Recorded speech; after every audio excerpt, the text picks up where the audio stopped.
شہر مبارک، یہ برکتوں والا مہینہ ہے، اس میں اللہ اپنے بندوں کی روزی میں برکتیں عطا کرتا ہے، ان کے اعمال میں برکتیں عطا کرتا ہے۔ شہر مبارک، فرمایا شہر فیہ لیلۃ خیر من الف شہر،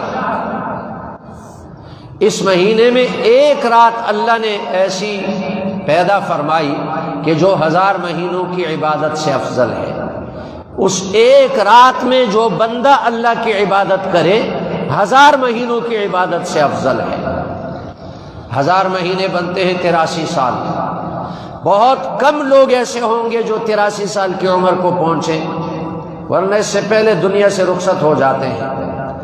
لیکن لیلۃ القدر، ایک رات میں اگر کوئی شخص اللہ کی عبادت کرے تو اس طرح اجر و ثواب ملے گا جیسے 83 سال اللہ کی عبادت کر رہا ہے۔ پھر فرمایا جعل اللہ صیامہ فریضۃ، اللہ نے اس کے روزے کو فرض قرار دیا۔ اور یہ روزہ اللہ نے کیوں فرض قرار دیا؟ اللہ تعالیٰ کے خزانوں میں کوئی کمی نہیں ہے کہ ایسا ہو کہ اللہ کوئی منصوبہ بندی کر رہا ہے اور آئندہ سال کے لیے لوگوں کو روزی دینے کے لیے کوئی سٹاک جمع کر رہا ہے۔ اللہ کے خزانوں میں کوئی کمی نہیں، اللہ بندوں کے روزوں کا محتاج نہیں، اللہ کو کوئی ضرورت نہیں کہ بندے روزے رکھیں۔ یہ اللہ نے روزے فرض فرمائے اپنے بندوں کے فائدے کے لیے، اس میں ہمارا فائدہ ہے۔ اس ابن آدم یضاعف، کل عمل ابن آدم یضاعف، الحسن، اب ایک نیکی کا نہیں ملے گا، ثواب 10 نیکیوں کا ملے گا۔ اور جو جتنا زیادہ اخلاص کے ساتھ نیک عمل کرے تو اس کا ثواب بڑھتا جائے گا، بلکہ فرمایا کہ ایک نیکی کا ثواب 700 گنا تک بڑھا دیا جائے گا۔ یہ پیمانہ ہے، ضابطہ ہے، الا الصوم، مگر یہ کہ روزے کے لیے پیمانہ نہیں۔ اللہ نے فرمایا فَإِنَّهُ لِي وَأَنَا أَجْزِي بِهِ، اس بندے نے روزہ میرے لیے رکھا اور اس کا بدلہ میں عطا کروں گا۔ باقی تمام نیکیوں کے بدلے فرشتوں کے ذریعے سے اللہ دلوائے گا، تمام اعمال کا اجر و ثواب، لیکن روزے کا اجر و ثواب اللہ اپنے ہاتھ سے دے گا بندوں کو۔ اور اللہ جو اپنے ہاتھ سے دے گا اس میں کیا ہی لذت ہوگی، کیا ہی مزہ ہوگا۔ دنیا میں اعلان ہوتا ہے کہ فلاں فلاں کارکردگی دکھانے والوں کو تمغے ملیں گے، ایک دن آتا ہے سال میں اس میں تمغے دیے جاتے ہیں، اور جس کی کارکردگی سب سے اعلیٰ ہو تو ملک کا سربراہ اپنے ہاتھ سے اس کو تمغہ دیتا ہے، اور باقی لوگوں کو تمغے ملتے ہیں وزیروں کے ہاتھ سے۔ تو ملک کا سربراہ اپنے ہاتھ سے تمغہ دے، اس کا کتنا بڑا اعزاز ہے۔ تو روزہ اتنا اونچا عمل ہے کہ اللہ فرماتے ہیں اس کا بدلہ قیامت کے دن فرشتوں سے میں نہیں دلواؤں گا، اس کا بدلہ میں اپنے ہاتھ سے دوں گا۔ اور دوسری بات یہ ہے کہ اللہ جو اپنے ہاتھ سے دے گا تو اللہ اتنا بڑا سخی ہے کہ وہ بغیر حساب کے دے گا۔ یہ ہے روزے کا اجر و ثواب۔ اس کے لیے نہیں کہ جو ایک نیکی کرے اور 10 نیکی لکھی جائیں گی یا 700 لکھی جائیں گی، روزے کے لیے نہیں ہے۔ روزے کا بدلہ اللہ بغیر حساب کے عطا کرے گا۔ اور اس کی وجہ کیا ہے؟ روزہ کون سا ایک خاص ایسا عمل ہے کہ جس کا بدلہ قیامت کے دن اللہ خود ادا کرے گا۔ اس میں 2 صفات ہیں، ایک صفت اخلاص والی ہے، روزے میں ریاکاری ہو ہی نہیں سکتی۔ نماز میں ریاکاری ہو سکتی ہے، دکھلاوا ہو سکتا ہے، کوئی بندہ لوگوں کو دکھانے کے لیے نماز پڑھے۔ حج میں دکھلاوا ہو سکتا ہے کہ میں واپس جاؤں گا، لوگ کہیں گے حاجی صاحب کہیں گے۔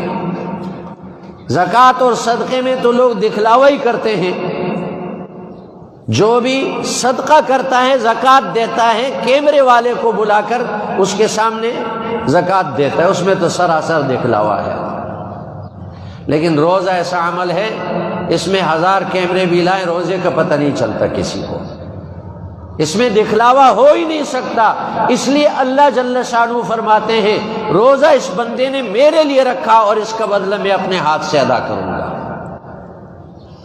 اور روزے میں دوسری صفت یہ ہے کہ باقی عبادات میں عاجزی ہے، نماز میں اللہ کے سامنے عاجزی ظاہر کی جاتی ہے، حج میں اللہ کے سامنے عاجزی ظاہر کی جاتی ہے، لیکن روزے میں کھانے پینے سے بے نیازی ظاہر کی جاتی ہے، اور یہ بے نیازی اللہ کی صفت ہے۔ اللہ الصمد، اللہ بے نیاز ہے، ہمیشہ کے لیے بے نیاز ہے، وہ کھانے پینے کا محتاج نہیں، خواہشات کا محتاج نہیں۔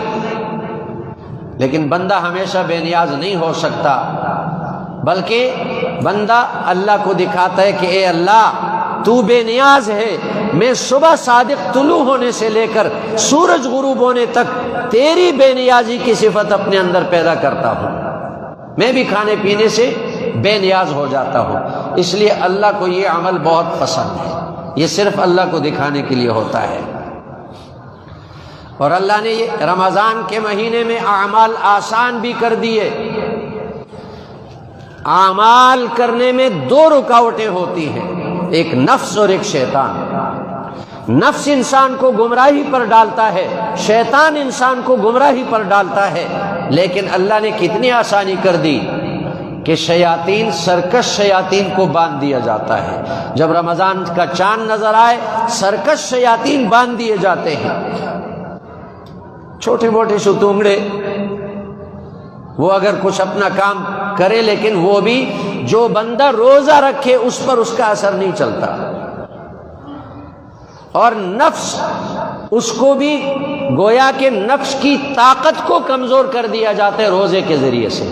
جو بندہ روزہ رکھے نفس کی طاقت کمزور ہو گئی، اب گناہ پر آمادہ کرنے والا نفس بھی کمزور ہوا، شیطان باندھا گیا۔ یہ ہے اللہ کی مہربانی کہ اللہ تعالیٰ نے اس مہینے میں اعمال کو کتنا آسان کر دیا۔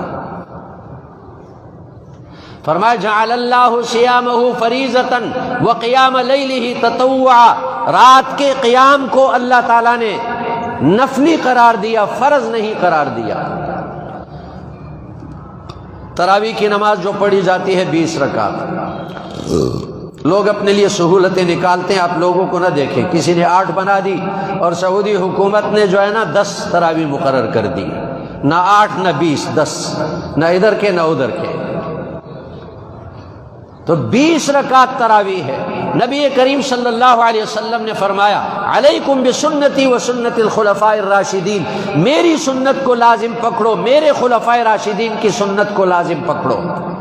حضرت عمر رضی اللہ عنہ نے اپنے زمانے خلافت میں 20 رکعت تراویح مقرر کی۔